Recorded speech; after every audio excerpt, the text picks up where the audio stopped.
Duty तो हमारा वो कर्तव्य है, वो ड्यूटी तो हम पूरे मनभाव से ही करते हैं पूरा। लेकिन ये माऊली की सेवा भी है और हम ड्यूटी भी करते हैं, तो ड्यूटी हम इच्छुक है और हमारे ड्यूटी में हमारे माऊली की सेवा हो जाती है। इसलिए तो बोलते हैं कि ज्ञानेश्वरी अगर बार बार भी पढ़ेंगे तो बार बार उसका हमें अलग अलग अनुभव मिलता है। वही मैं आपको बोल रहा था कि काफी सारी चीजें जो हम लाइफ में एक्सपीरियंस करते हैं वो संत लोग पहले ही बता चुके होते हैं, बट हमें वो रियलाइज नहीं होता है, हमें वो एक्सेप्ट नहीं होता है। बट जब वो चीजें हमारे लाइफ में घटती है, वो घटनाएं हमारे साथ होती है, तब हमें रियलाइजेशन होता है। तो ये सब हम नहीं सिखाएंगे तो कौन सिखाएगा? गलती हमारी है। हम अगर बच्चों को नई कोई मूवी दिखाने ले जाते हैं तो हमको बच्चों को एक दिन 7 दिन में एक दिन ऐसा होना चाहिए, मंगलवार या शनिवार ऐसा होना चाहिए कि हमको मंदिर भी ले जाना चाहिए। आज के संस्कार मिलने चाहिए तो दुनिया चलने वाली है। खाली तुम पढ़ा के मेरा बेटा अमेरिका में भेजा तो अमेरिका से वापस नहीं आता, वो अमेरिका में रह जाता है, वो अमेरिका से वापस नहीं आता माँ बाप को देखने को, उधर ही शादी करता है। माँ बाप को बोलता है, अभी भी दूसरे को बोलता है कि उसका क्रियाक्रम कर लो, मेरे को टाइम नहीं है।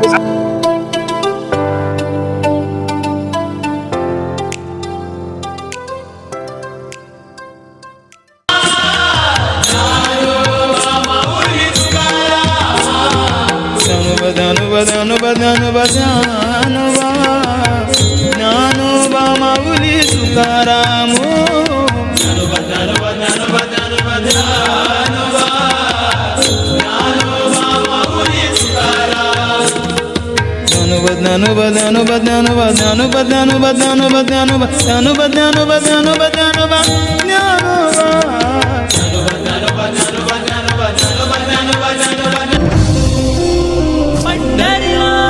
महाराज की जय।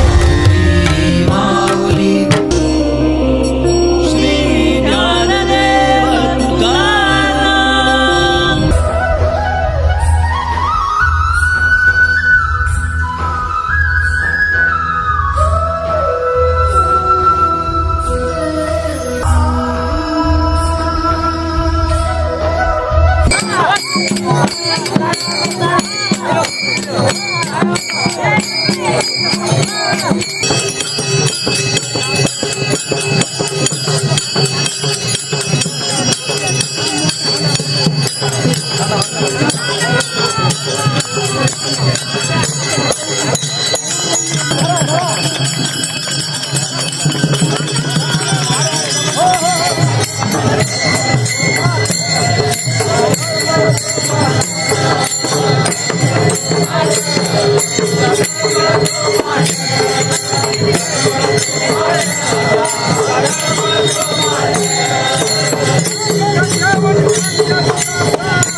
पायाला काय झालं रे?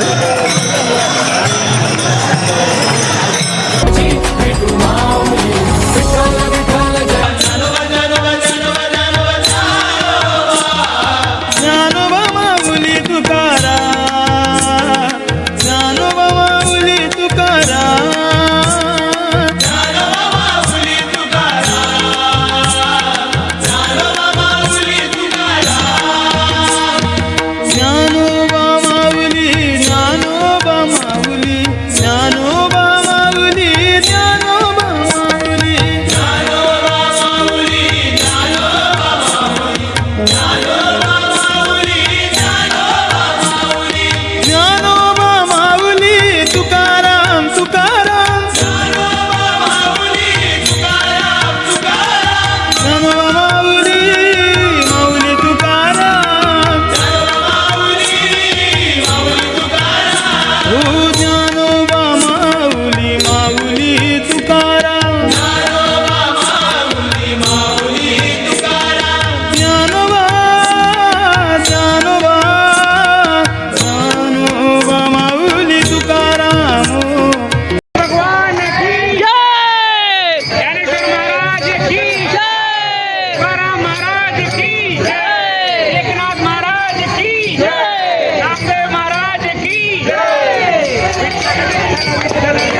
नमस्कार दोस्तों, मैं मनोज विद्यार्थी। आज आप देख सकते हैं कि संत ज्ञानेश्वर महाराज यहाँ पे पालकी पंढरपुर की ओर आगे निकल चुकी है और ये पालकी शहर को छोड़ते हुए आज घाटी की तरफ पहुंच चुकी है। घाटी पे चढ़ रही है पालकी, घाटी पे लोग चढ़ रहे हैं। आप देख सकते हैं कि लोगों के अंदर कितना आत्मविश्वास है, कितना कॉन्फिडेंस है और कितने कॉन्फिडेंस के साथ इतनी लंबी यात्रा करने के बाद भी लोगों के मन में थोड़ा थकान भी नहीं है, लोगों के मन में कहीं भी थोड़ा सा परेशानी महसूस भी नहीं हो रहा है। संत तुकाराम महाराज को, संत ज्ञानेश्वर महाराज को भी ना जाने कितने लोगों ने प्रताड़ित किया, ना जाने उनको कितनी वेदनाएं सहना पड़ा। इसके बावजूद भी उन्होंने हिम्मत नहीं हारा और अपने संस्कृति की शंखनाद का बिगुल को कमजोर नहीं पड़ने दिया और समाज में प्रचार प्रसार करते रहे। न जाने उनके साथ कितना कुटारघात हुआ, कितना कुप्रचार हुआ, फिर भी उन्होंने कुप्रचार को सुप्रचार में बदलने की कोशिश की। हमेशा डटे रहे सनातन के प्रति। आज उसी का नतीजा है, उसी का परिणाम है कि आज न जाने लगभग आंकड़े के अनुसार बताया जा रहा है कि 15 लाख लोग 15 लाख लोग इस यात्रा से जुड़े हुए हैं। 15 लाख लोगों के मन में थोड़ा भी कोई संशय नहीं है, कोई शंका नहीं है। भगवान के प्रति भक्ति भाव से झूमते हुए आगे बढ़ रहे हैं। चिंता मोह माया को छोड़कर आज भगवान के शरण में पंढरपुर की ओर बढ़ रहे हैं और ये यात्रा 15 दिन तक चलेगी। अगला आषाढ़ी एकादशी के दिन ये यात्रा पंढरपुर में मिलेगी और पंढरपुर में जाकर इसका पूर्णाहुति किया जाएगा। आज ये 15 दिन की लंबी सफर में लोग कितना खुशी हर्ष उल्लास के साथ यहाँ से जा रहे हैं। दोस्तों, मैं आपको बता दूं, अगर इस तरह की यूनिटी हमारे देश में रही, इस तरह की यूनिटी हमारे भारत में रही तो हमारे किसी की ताकत नहीं है कि हमारी संस्कृति पे कोई उंगली उठा दे। क्या माहौल है, क्या नजारा है। अरे भैया, मैं विरोधियों, मैं आप सबसे कहना चाहता हूँ कि आप जिस सनातन की जड़ काटना चाहते हो, जिस सनातन को उखाड़ कर फेंकना चाहते हो, उस सनातन के असर देख लो। आज ये सनातन में देख लो लोगों के अंदर कितनी भगवान के प्रति आस्था टिका हुआ है। आज वही संत तुकाराम महाराज थे, आज वही संत ज्ञानेश्वर महाराज थे। 13वीं सदी में उनको न जाने कितना प्रताड़ित किया गया। उस समय लोगों ने उनके प्रति क्या क्या अनर्गल अनाप शनाप बके, उनको कितना प्रताड़ित किया जाता था। लेकिन आज वही जब समाधि में लीन हो गए, उन्होंने समाज में एक ऐसा छाप छोड़ा, समाज में उन्होंने एक ऐसा ज्ञान फैलाया, समाज में उन्होंने ऐसा ज्ञान की गंगा बहाई। आज वही गंगा की असर आप सबको दिख रहा है। और आज ये मतलब 13वीं सदी से ये जो यात्रा निकाली जा रही है, लगभग बहुत दिनों से, बहुत सालों से, कई सदियों से ये यात्रा निकाली जा रही है। और आज भी परंपरा के अनुसार यात्रा आज भी कायम है। और देख सकते हो दिन पर दिन यात्रा में लोगों की संख्या बढ़ती जा रही है, लोगों का हर्ष उल्लास बढ़ता जा रहा है, सनातन के प्रति लोग अग्रसर होते जा रहे हैं। मैं तो विरोधियों को कहना चाहता हूँ, और जो विरोधी गोदी मीडिया है, जो आप अपनी संस्कृति और सनातन की कब्र खोदना चाहते हैं, जरा आप आकर देखिए,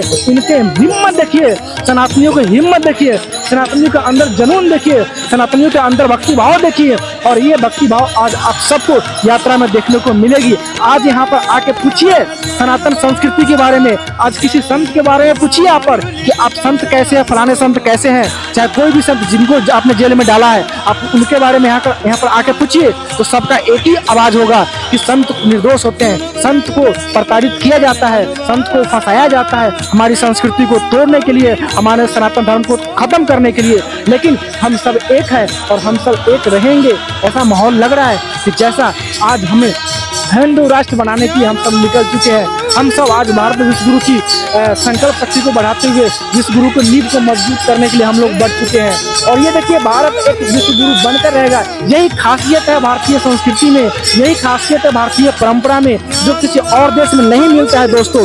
ये सिर्फ देखने को आपको ये नज़ारा दिखने को मिलेगा तो भारत जैसे संस्कृति में देखने को मिलेगा, भारत जैसे देश में देखने को मिलेगा। कहीं भी भारत को छोड़ के और कोई देश में आपको ऐसा नज़ारा देखने को नहीं मिलेगा। इतना भक्ति भाव वाले लोग, इतना श्रद्धापूर्ण वाले लोग, इतना भक्ति भाव के प्रति अडिग रहने वाले लोग आपको कहीं नहीं मिलेगा। अगर मिलेगा तो सिर्फ आपको हिंदुस्तान में मिलेगा, सिर्फ भारत माँ की भूमि में मिलेगा। आखिर इसीलिए तो भारत माँ को माँ कहा जाता है।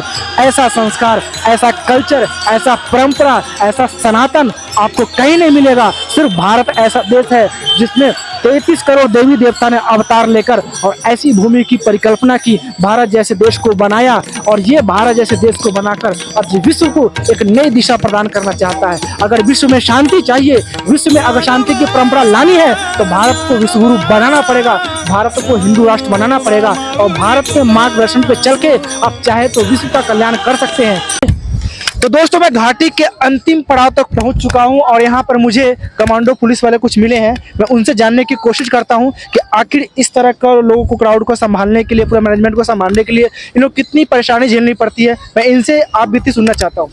आप मुझे ये बताइए, इतनी लाखों की संख्या में, न जाने कई लाख, जैसे बताया गया मुझे कि 15 लाख के आसपास क्राउड है। ये पूरे क्राउड को पहाड़ी एरिया में हैंडल करने के लिए या पूरे पुणे एरिया में हैंडल करने के लिए आप लोग कितनी कठिनाई का सामना करना पड़ता है आप लोग को? ये देखो, यहाँ कठिनाई नहीं है, ये माऊली की सेवा है। अच्छा, ये लोगों को, हाँ ठीक है, थोड़ा फार बोलना पड़ता है, ऐसे थोड़ा फार गाइड करना पड़ता है, लेकिन ये सब लोग सेवा में आए हैं। अच्छा, तो इतना ज्यादा हैंडल करने की कोई जरूरत नहीं, वो अपने अपने डिसिप्लिन से चलते हैं, अपने आप डिसिप्लिन फॉलो करते हैं। बिल्कुल। अच्छा, एक चीज मुझे बताइए, आप लोग अदर जगह भी पोस्टिंग पे कभी जाते होंगे, ड्यूटी करते होंगे, 12 घंटा 14 घंटा जो भी आपका ड्यूटी होता है, उस समय आपको ड्यूटी करने में जो आनंद मिलता है, और अभी आपको एक भक्ति भाव के रूप में आप यहाँ पे सेवा करते हैं, विठल माऊली की सेवा करते हैं, या पंढरपुर की तरफ सेवक बढ़ रहे हैं, आप उनकी सेवा करते हैं, तो आपको दोनों कौन अच्छा लगता है? मतलब आपको ड्यूटी अच्छा लगता है या इस तरह की सेवा करना आपको अच्छा लगता है? नहीं, ड्यूटी तो हमारा वो कर्तव्य है, वो ड्यूटी तो हम पूरे मनभाव से ही करते हैं पूरा। लेकिन ये माऊली की सेवा भी है और हम ड्यूटी भी करते हैं, तो ड्यूटी हम इच्छुक है और हमारे ड्यूटी में हमारे माऊली की सेवा हो जाती है। इसमें डबल बेनिफिट्स, सेवा भी हो जाती है प्लस उसके साथ ड्यूटी भी हो जाता है। तो आप लोग की भी आनंद आता होगा। लोग कुछ कमेंट्स करते होंगे, कुछ बोलते होंगे, कभी हो सकते हैं लोग उल्टा सीधा बोल देते होंगे, फिर भी आप लोग को बुरा लगता होगा। नहीं, ये बंदोबस्त में, ये तो ये पालकी बंदोबस्त में, माऊली का बंदोबस्त में ये बुरा बोलना तो ये कुछ भी नहीं। ये पुलिस रहने दो, कोई ही रहने दो, हम कमांडो है, हम स्पेशल फोर्स में काम करते हैं, पुलिस रहने दो, कोई भी रहने दो, यहाँ सिर्फ माऊली बोल के बात होती है। अच्छा, हमको भी कोई बात करेगा तो हम माऊली बोल के बात करेगा। यस, हम भी माऊली बोलेंगे और ड्यूटी का जो लैंग्वेज होता है भूल जाते हैं। यस, हम सबको माऊली बोलेंगे, वो भी हमको माऊली ही बोलेंगे। आप यहाँ पे ड्यूटी करते समय आप कमांडो नहीं सेवक बन जाते हैं। यस, बिल्कुल माऊली के सेवक हो जाते हैं और पूरे वारकरी के जैसे हम पैदल अच्छा अपना मुझे वर्ग एक चीज चलते बताइए, ऐसा क्या चीज मिलता है कि आज बताइए ना 15 लाख लोग हैं, इसमें बहुत बच्चे भी है, कुछ बूढ़े भी है, जवान भी है। बराबर। मैं देखता हूँ कि लोगों के प्रति इतना पहाड़ी पे चढ़ते हुए भी किसी के चेहरे पे शिकन तक नहीं आ रहा है। होता है ना कि थोड़ा चलता है तो थक जाता है, लोग का एनर्जी लेवल डाउन हो जाता है, लेकिन किसी के चेहरे पे शिकन तक नहीं आ रहा है। ऐसा क्या यहाँ पे प्रभाव होता ये मौली, ये अपना नेचर जो है, मौली ऐसे जो एक ताकत देते हैं, हाँ। जो माहौल रहता है उसमें वो थकवान या ऐसा कुछ लगता ही नहीं कुछ। आप लोग के लिए तो खैर ड्यूटी है, आप लोग ऐसा ड्यूटी तो डेली करते हो, लेकिन जो बराबर। नॉर्मल लोग हैं जो कभी घर पे चलते नहीं इतना, बराबर। आज इतना लंबा यात्रा कर रहे हैं, उनके लिए वो मौली का दर्शन होना उनका एक ध्येय होता है, और मौली की वजह से वो मौली बोल के वो उनको कुछ नहीं लगता है, और हमको भी कुछ नहीं लगा। अच्छा एक चीज मुझे बताइए, कड़वा सवाल, आप कमांडो हैं, आपका एक लक्ष्य होगा देश के प्रति, आपका क्या लक्ष्य है? देश के प्रति मैं एक सब लोगों को कहना चाहता हूँ, ये अभी ये जात पात ये पूरा ये छोड़ के अपना एक संविधान और सब संविधान के हिसाब से देश चलना चाहिए। सब जात पात सब एक है, मानव जाति एक है, सब मानव मिल के रहना चाहिए। लेकिन मुझे एक चीज और बताइए, आप लोग फोर्स में हो, आप अपना पूरी ड्यूटी ईमानदारी से निभाते हो, देश के लिए जान देने की जरूरत हो तो आप जान देने को तैयार हो जाते हो, लेकिन कुछ गलत लोग जो राजतंत्र में आकर राजनीति करके हमारे देश के माहौल के खराब करना चाहते हैं, हमारे देश में कचरा फैला रहे हैं, वैसे लोग के लिए आपको तो गुस्सा आती होगी। नहीं ये वो तो ठीक है, लेकिन इस बारे में हम कुछ नहीं कह सकते। कहने का मतलब ये है कि आप अपना 100% दे रहे हैं देश के लिए, दे रहे हैं ना, लेकिन कोई उसमें 2% भी नहीं देना चाहता तो इसके प्रति गद्दारी करता तो हमें भी गुस्सा आएगी, एज ए मीडिया मुझे भी गुस्सा आएगी, तो आपको क्यों नहीं आएगी? हमको तो आएगी, सब पब्लिक को ही आएगी, लेकिन इस बारे में मैं कुछ नहीं कह सकता। तो वैसे लोग आप संदेश क्या देना चाहते हैं? सबने राजनीति की जगह करना चाहिए, हाँ। और मानव जात धर्म अपना मानव जात जो है, हाँ। तो अपने हिसाब से अपना वो ईश्वर देखता रहता है, अपने हिसाब से अपना सब काम करना चाहिए। जब देश पे आँच है, जब देश की बात हो, तो राजनेता हो या कोई सैनिक हो, फोर्स हो, कोई हो, सबको एक होना चाहिए, एक होना चाहिए, होना चाहिए ना, चाहे कोई भी डिपार्टमेंट हो। जब देश की सम्मान की बात हो तो हमें एक ही आवाज उठनी चाहिए, हमारा प्यारा भारत, और उसके लिए हमें कुछ भी करना हो, करने के लिए तैयार है। ऐसा तो नहीं कि आज के राजनेता क्या करते हैं, सैनिक बॉर्डर पे लड़ते हैं, मरते हैं, लेकिन वो क्या सैनिक पे सवाल उठा देते हैं, उठाते हैं ना, बराबर। ये सब गलत है कि नहीं? नहीं गलत तो है, मैं बोला ना, पहले ही बोला, तो सब ने अपना अपना ड्यूटी ईमानदारी से करना चाहिए। जो फार्मर होगा, शेतकरी होगा, कोई ड्राइवर होगा, हम अभी पुलिस फोर्स में काम करते हैं, तो अपना अपना ड्यूटी अपने सेवा समझ के सब करना चाहिए, तो ये प्रॉब्लम नहीं आएगी, कौन सी प्रॉब्लम नहीं। एक सवाल और पूछूंगा, हमारी संस्कृति है, हमारी संस्कृति संत परंपरा से पहचान है। आज देख रहे हैं, आज विठल माउली, चाहे साईं बाबा हुए, चाहे आज तुकाराम महाराज हो, ज्ञानेश्वर महाराज हो, उन्होंने जो बीज बोया आज वो बीज का फल है कि नहीं? हम सब कहीं ना कहीं आज टीनेज में बच्चे देख रहे हैं अपनी संस्कृति को खोते हुए जा रहे हैं, इसके लिए पेरेंट्स को क्या करना चाहिए? पेरेंट्स ने अपना संस्कृति जो है, पुरानी संस्कृति है, अपने बच्चों को सिखाना चाहिए, समझाना चाहिए। संतों ने जो विचार अब दिए हैं वो अपने बच्चों को सिखाना चाहिए, मंदिर में भेजना चाहिए, मंदिर में जाके अपना धर्म अपना जो संस्कृति है उसका अभी बहुत दिख रहे, बच्चे भी दिख रहे हैं, तो पेरेंट्स भी सिखाते हैं, कहीं ना कहीं जागरूक हो रहा है। बिल्कुल होता है। चलिए बहुत बहुत धन्यवाद, मैं इनसे भी जानने की कोशिश की, इन्होंने भी अपने हिसाब से प्रतिक्रिया को दिया। जय हिंद, जय भारत। यहाँ पर कोई भी ऐसा टारगेट लेके निकलता नहीं कि मुझे ये काम करना है, वो काम करना है, वो तो बस अपने पांडुरंग के उनको भेंट लेनी होती है, तो उसकी आस उसको लगी रहती है। और यहाँ पर माहौल क्यों पता नहीं ये एनर्जी कहाँ से आती है, लेकिन एक माहौल ही ऐसा बनता है कि किसी को थकान बिल्कुल महसूस नहीं होती, आनंद ही आनंद मिलता है। यहाँ कुछ लोग गाते हैं, कुछ नाचते हैं, कुछ मजाक करते हैं, कुछ दौड़ते हैं, बारिश आती तो और मजा आता है। संसार का दुख चिंता को छोड़कर आज पंढरपुर में जा रहे हैं लोग को भक्ति भाव कर रहे हैं, लोग के चेहरे पे हंसी खुशी भी झलक रही है। ये सब किसका देना है? ये मतलब भगवान ईश्वर की देन है, भगवान की है या नेचर की है, क्या है पता नहीं चलता, लेकिन देन तो है, एनर्जी तो है। मतलब एंथुजियाज्म बहुत ही ज्यादा देखा जाता है इधर, थकान किसी के चेहरे पे नहीं दिखेगी आपको। कहने को लोग कहते हैं कि हिंदू बिखरा हुआ है, हिंदू टूटा हुआ है, लेकिन आज ये नजारा देख के आपको ऐसा लगता है कि हिंदू टूटा हुआ है?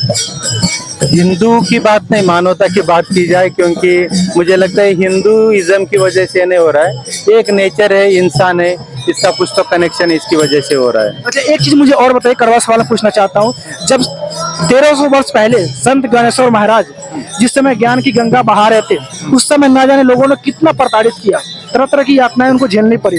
जब वो समाधि में लीन हो गए, उसके बाद आज पूरी दुनिया देखिए कितनी लंबी लाइन लगी हुई है और आज पंढरपुर की ओर बढ़ रहे हैं। तो ऐसा क्या हमारे संस्कृति में है, जब संत धरा पे आते हैं तो हम उनको समझ नहीं पाते हैं, लेकिन जब धरा से चले जाते हैं तब उनको हम समझते हैं।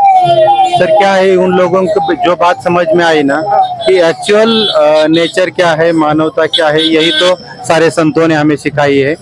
और उनकी बातें हमें जब तक हम उसको ये नहीं करते, इम्प्लीमेंट नहीं करते, तब तक हमारी समझ में नहीं आते। और वो तो काफी बहुत बड़े लोग हैं कि उनको समझना मुश्किल है। इसलिए तो बोलते हैं कि ज्ञानेश्वरी अगर बार बार भी पढ़ेंगे तो बार बार उसका हमें अलग अलग अनुभव मिलता है। अच्छा, भगवान और संत जब इस धरा पे आते हैं तो उनको पहले कठिनाई का सामना करना पड़ता है, उसके बाद उनकी प्रचार प्रसार के माध्यम से उनकी यथा बढ़ती है। कोई भी चेंज अगर हो आपकी सोच में या विचारधारा में, तो उसको चेंज को एक्सेप्ट करने के लिए काफ़ी डिफिकल्ट होता है। और संत लोग जो है जो मार्ग बताते हैं वो एक कठिन मार्ग होता है, और हमें आदत पड़ चुकी है कि हमें जो अच्छा लगता है, भले ही वो बुरी चीज़ हो, हमें वो अच्छी लगने लगती है। बट संत लोग जब हमें कुछ सीख देते हैं, वो मार्ग थोड़ा कठिन होता है, और वो चेंज अपने में लाने के लिए थोड़ा टाइम लगता है। उनकी बातों को समझने के लिए एक पूरा एक बड़ा सदियाँ गुजर जाती है। इसलिए जब तक संत लोग जीवित होते हैं उनकी बात हमें इतनी जल्दी एक्सेप्ट नहीं होती है। पर उनकी, जैसे सर ने बोला कि ज्ञानेश्वरी बार बार पढ़ने के बाद हमें महसूस होता है कि नहीं, इसमें से ये ज्ञान आता है और ये आचरण हमें होना चाहिए। और हमारी ज़िंदगी में जो भी हमारे एक्सपीरियंसेस होते हैं, जब हम उसको एक्चुअल लाइफ के साथ रिलेट करते हैं, तब हमें पता चलता है कि ये बात तो उन्होंने बहुत पहले से कह के रखी थी। शायद मुझे ऐसा लगता है कि संत जो देना चाहते हैं बहुत देर के बाद हम लोग समझते हैं। अगर जल्दी समझ जाए तो हमारे देश पे जो बार बार अटैक होता है शायद वो ना हो। वही मैं आपको बोल रहा था कि काफ़ी सारी चीज़ें जो हम लाइफ में एक्सपीरियंस करते हैं वो संत लोग पहले ही बता चुके होते हैं, बट हमें वो रियलाइज़ नहीं होता है, हमें वो एक्सेप्ट नहीं होता है। बट जब वो चीज़ें हमारे लाइफ में घटती है, वो घटनाएं हमारे साथ होती है, तब हमें रियलाइजेशन होता है। जैसे मैं मेरे पर्सनल एक्सपीरियंस से मैं कह रहा हूँ कि मेरे लाइफ में कुछ घटनाएं जो हुई, अगर मैं उनके आचरण से, उनके बताए हुए मार्ग पे अगर चलता है तो मुझे ये चीज़ों का सामना नहीं करना पड़ता। पर life is learning process, it's life long learning process है। तो मुझे लगता है कि ये संत लोगों का जो ज्ञानेश्वरी है, ये अगर हम ठीक से पढ़ेंगे, इसका हम आचरण करेंगे, तो काफ़ी सारी चीज़ें, जैसे आप बोल रहे हैं कि हमारे ऊपर, धर्म के ऊपर या देश के ऊपर संकट नहीं आएंगे। आज भी बहुत ऐसे संत हैं हमारे जो आज समाज के लिए एक धारा प्रवाह कर समाज को नई दिशा में लेकर जाना चाहता है, लेकिन कहीं ना कहीं षड्यंत्र का शिकार बना कर उनको जेल के अंदर डाल दिया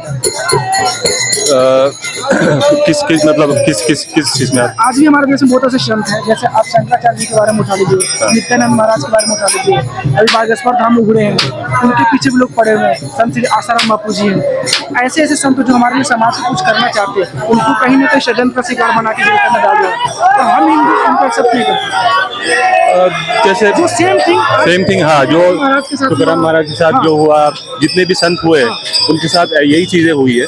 क्योंकि जैसे मैंने बोला कि ये संत लोग जो है उनका मार्ग बड़ा कठिन होता है। और जैसे हमारा देश है, हमारे देश में काफ़ी सारे धर्म हैं, अलग अलग धर्म हैं, वो अपने अपने धर्मों का प्रचार करते रहते हैं। तो हर धर्म को लगता है कि उनके सिखाए हुए जो मार्ग है या उनकी सिखाई सीख है वो सबने फॉलो करनी चाहिए। तो ये थोड़ा धार्मिक, अपने यहाँ पे हम जो सेक्युलर कंट्री जो कहते हैं इंडिया को, तो हमारे पास वो फ्रीडम है, तो हम दूसरे धर्मों के ऊपर भी बोल सकते हैं, उनका क्रिटिसिज्म, उनको क्रिटिसाइज कर सकते हैं। तो ये हमें फ्रीडम जो मिला है, उसकी वजह से जितने भी संत हुए हैं उन लोगों को इन चीज़ों का विरोध का सामना करना ही पड़ेगा। अच्छा, एक चीज मैं और सवाल पूछना चाहता हूँ, आज के कहीं ना कहीं युवा पीढ़ी अपने बच्चों को अपनी संस्कृति और संस्कार से दूर कर रहे हैं, इसके लिए आप क्या कहना चाहेंगे? जैसे इंग्लिश मीडियम को घोर लगे बराबर है, क्योंकि हमारे पास अभी जो हमारी और संस्कार जो हमारे भारतीय संस्कृति के जो संस्कार है वो बच्चों को नहीं देना चाहिए, क्योंकि हम जो वेस्टर्न कल्चर के पीछे जो आजकल पड़े हुए हैं, टीवी पे हम लोग देखते हैं, हम लोग काफ़ी लोग बाहर जा रहे हैं, तो उसकी वजह से जो वेस्टर्न संस्कृति का जो हमारे ऊपर प्रभाव है वो बहुत ज़्यादा है।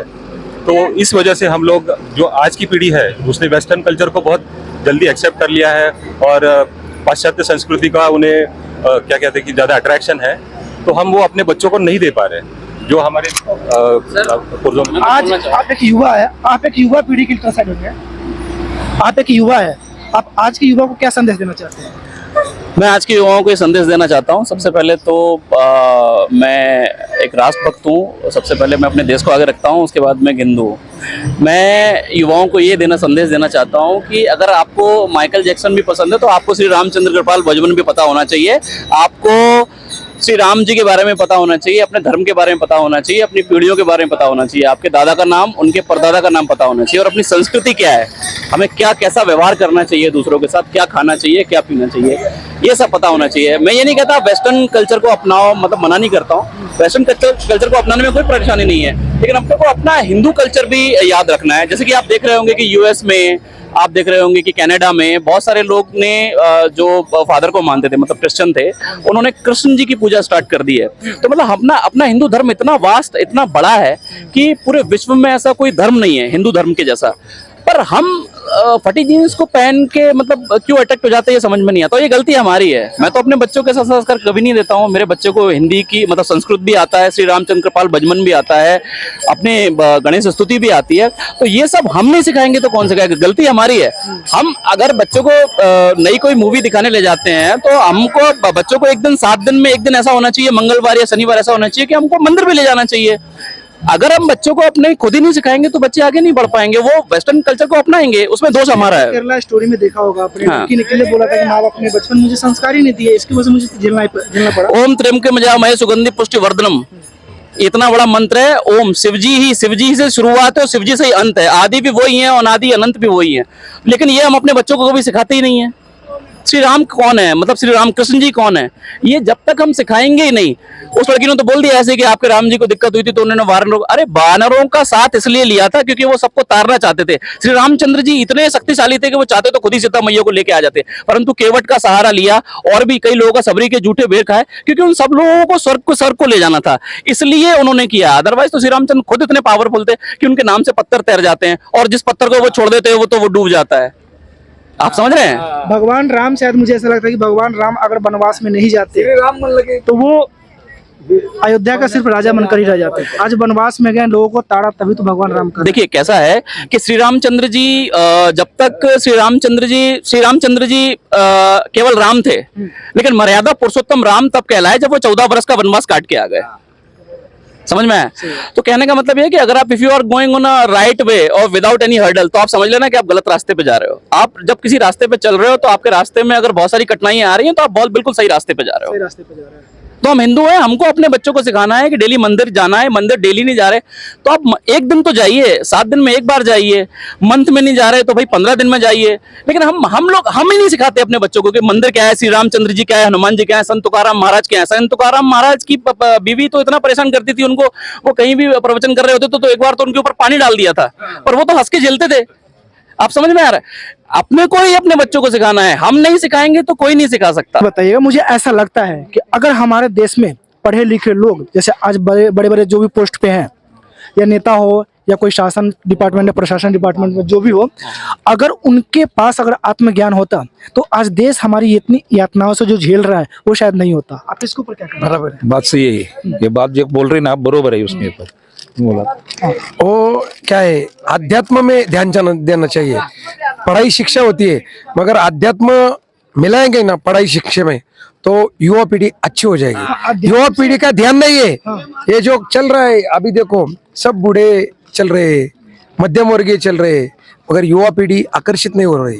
वो खिल्ले हुल्लड़बाजी में लेती है अध्यात्म को। अध्यात्म पढ़ाना चाहिए माँ बाप ने, बचपन से पढ़ाना चाहिए। दूसरा ऐसा है कि अभी जो कोरोना का जो पीरियड होगा है अभी, उससे लोगों को है ना नुकसान भी हुआ और फायदा भी हुआ है। कोरोना से जहाँ तक मैं एक यंग हूँ, मुझे पता है कोरोना ने हम सबको लिए एक सबक बन के सिखाया है। आज हर कोई चाहता है कि भगत सिंह बने, लेकिन अपने घर में नहीं, पड़ोसी के घर में। हाँ, उसका मतलब क्या है, पहले तो माँ बाप की गलती है। खाली बच्चों को पढ़ाते, वो क्या सोचते हमारा बच्चा पढ़ गया तो अच्छा काम करेगा, नाम कमाएगा। लेकिन पढ़ने के साथ में उसको भगवान क्या चीज है, राम क्या चीज है, वो सिखाना चाहिए। पढ़े माऊली क्या चीज है वो भी पढ़ाना चाहिए। हनुमान क्या है, राम क्या है, अपने बताना चाहिए कि भगवान है करके ये चल रहा है। माँ बाप क्या करते हैं, अपने बच्चों को खाली पढ़ाओ पढ़ाओ, अरे तुम पढ़ाओ लेकिन उसके साथ में भगवान है, अपने साथ में इनमें भगवान है, इनमें भगवान है, सब में भगवान है, वो भी पढ़ाना चाहिए, इंसानियत पढ़ाना चाहिए। लोग तो इतने सेल्फिश हो गए हैं कि गली में कोई किसी के प्रति कोई अत्याचार कर रहा है फिर भी माँ कहती है, बाप कहता है तू बेटा किसी से झगड़ा मोल मत लेना, तुझे कुछ नहीं होना चाहिए, कहते हैं ना। इतने सेल्फिश हो गए तो कहीं ना कहीं संस्कार से वंचित कर रहे हैं। वही बच्चे कल होकर वृद्धाश्रम में माँ बाप को डालते हैं। अब वो बात तुम्हारी बात ये सही है, तुम्हारी बात ये सही है, मैं मानता हूँ। बच्चों को हर तालीम देनी चाहिए कि कोई मुसीबत में रहा तो तेरी जान जाएंगी लेकिन उसकी जान बचा, उसकी जान बचा। आज के संसार मिलने चाहिए तो दुनिया चलने वाली है। खाली तुम पढ़ा के मेरा बेटा अमेरिका में भेजा तो अमेरिका से वापस नहीं आता, वो अमेरिका में रह जाता है, वो अमेरिका से वापस नहीं आता माँ बाप को देखने को, उधर ही शादी करता है। माँ बाप को बोलता है, अभी भी दूसरे को बोलता है कि उसका क्रियाक्रम कर लो, मेरे को टाइम नहीं है। इसका जिम्मेदार कौन? उसका जिम्मेदार माँ बाप है। उन्हें शिक्षा देनी चाहिए बचपन से, ज्ञान देना चाहिए, ज्ञान देना चाहिए कि मानवता धर्म सबसे बड़ा श्रेष्ठ धर्म है। एक दूसरे की मदद करनी चाहिए, माँ बाप ने सिखाना चाहिए। बाबा पढ़ना ही खाली सब कुछ नहीं है, पैसा कमाना सब कुछ नहीं है, मानवता धर्म सबसे बड़ा है। तो दोस्तों देखा आप, वो भी बाद में वो भी है ना, बूढ़ा होने वाला है। जब वो उसके बच्चे को नहीं अच्छा पढ़ाई देगा तो उसके बच्चे भी उसके और बच्चे होंगे, उसको भी वही शिक्षा मिलेगी। तो दोस्तों देखा आपने, माता पिता जो है न जाने कितनी परेशानियां को, कितनी जतन को झेल कर बच्चों को पढ़ा लिखा के एक अच्छे ऑफिसर तक बना देते हैं। अच्छा खासा सैलरी भी होता है, यहाँ तक कि बच्चे विदेश में जाकर जॉब भी करने लगते हैं। लेकिन इसका परिणाम क्या निकलता है, इन लोगों के कहने के अनुसार बच्चा अमेरिका में शिफ्ट हो जाता है, जहाँ जिस देश में काम करता है उसी देश में शिफ्ट हो जाता है। माँ बाप को भूल जाते हैं। अगर इंडिया में रहते हैं तो माँ बाप को उस घर में नहीं रख पाते हैं, न जाने उनके लिए एक वृद्धाश्रम का रास्ता बता देते हैं कि आप वृद्धाश्रम में चले जाओ। तो मैं यहाँ पर जो भी लोग उपस्थित है इन सबसे कहना चाहता हूँ कि आप अपने बच्चों को लौकिक ज्ञान के साथ साथ जो आप पढ़ाई कराते हो, एजुकेशन कराते हो, उसके साथ साथ बच्चों को संस्कार और आध्यात्मिक ज्ञान अवश्य दीजिए। अगर आपके बच्चों को आध्यात्मिक ज्ञान रहेगा तो उसको पाप क्या होता है, पुण्य क्या होता है, वो उनको नॉलेज होगा। जब नॉलेज होगा तो कोई भी गलत काम करने से पहले 4 बार सोचेंगे और वो गलत काम नहीं करेंगे, अपने माता पिता को एक्सेप्ट करेंगे, समाज को एक्सेप्ट करेंगे। और जब समाज को एक्सेप्ट करेंगे तो वही बच्चा आगे चलकर देश को एक्सेप्ट करेगा और भारत के ऊपर कोई अंगुली नहीं उठा सकता है। लेकिन कहीं ना कहीं आज हमारे भारत के ऊपर कोई अंगुली उठाता है तो इसके जिम्मेदार हम सब है, हम सब की वजह से। क्योंकि बचपन में अपने बच्चों को संस्कार नहीं देते, बचपन में सिर्फ बच्चों को सेल्फी सिखाते हैं। बच्चे अपने लिए जी, अपने परिवार के लिए जी, लेकिन एक ऐसा समय आता है वो बच्चा ना अपने लिए जीता है ना अपने परिवार के लिए जीता है। एक ऐसा समय आता है वो सुसाइड भी कर लेता है। जय हिंद, जय भारत।